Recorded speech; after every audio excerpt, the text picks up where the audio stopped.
அனைவருக்கும் வணக்கம். என் லைஃப்பில் இந்த மாதிரி ஒரு பெயின்ஃபுல்லான ஒரு சுச்சுவேஷனை நான் ஃபேஸ் பண்ணதே கிடையாது.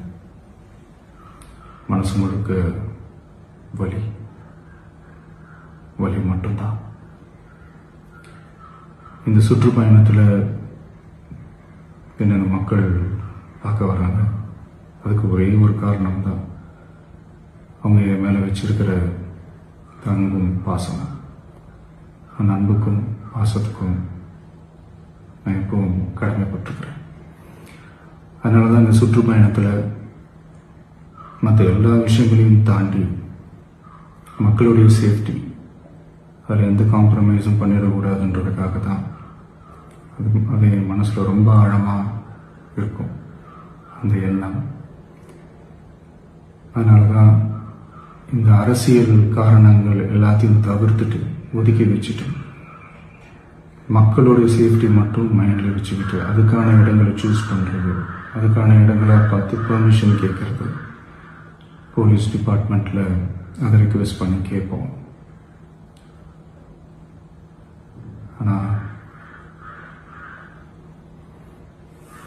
நடக்கக்கூடாதது நடந்துருச்சு. நான் மனுஷன் தானே.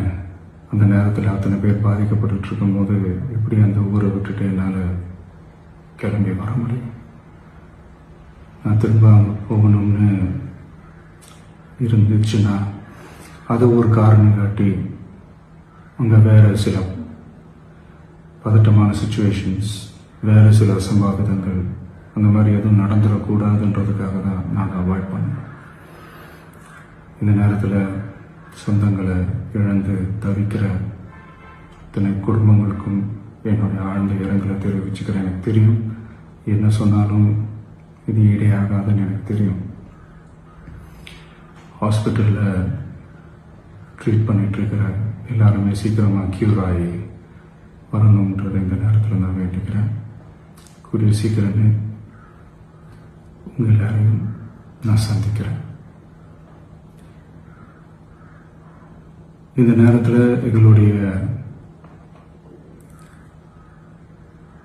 வலிகளை, எங்களுடைய நிலைமையை புரிஞ்சுக்கிட்டு எங்களுக்காக பேசின அரசியல் கட்சிகளை சார்ந்த நண்பர்கள், தலைவர்கள் அனைவருக்கும் என்னுடைய நன்றியை தெரிவிச்சுக்கிறேன். கிட்டத்தட்ட ஒரு 5 மாவட்டத்துக்கு பிரச்சாரத்துக்கு போனோம். இந்த மாதிரி எதுவுமே நடக்கல. ஆனால் கரூரில் மட்டும் ஏன் எப்படி நடக்குது, எப்படி நடக்குது? மக்களுக்கு எல்லா உண்மையும் தெரியும். மக்கள் எல்லாத்தையும் பார்த்துக்கிட்டு இருக்கிறாங்க. கரூரை சேர்ந்த அந்த மக்கள் அந்த உண்மையெல்லாம் வெளியில் சொல்லும்போது எனக்கு கடவுளே நேரில் வந்து இறங்கி அந்த உண்மைகள்லாம் சொல்கிற மாதிரி எனக்கு தோணுச்சு. சீக்கிரமே எல்லா உண்மைகளும் வெளியில் வரும்.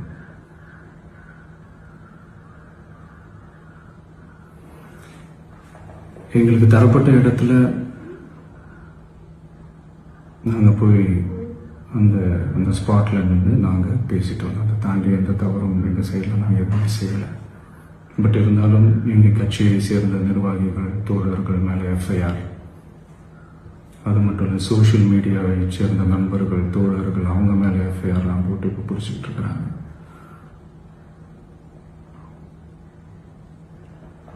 CM sir,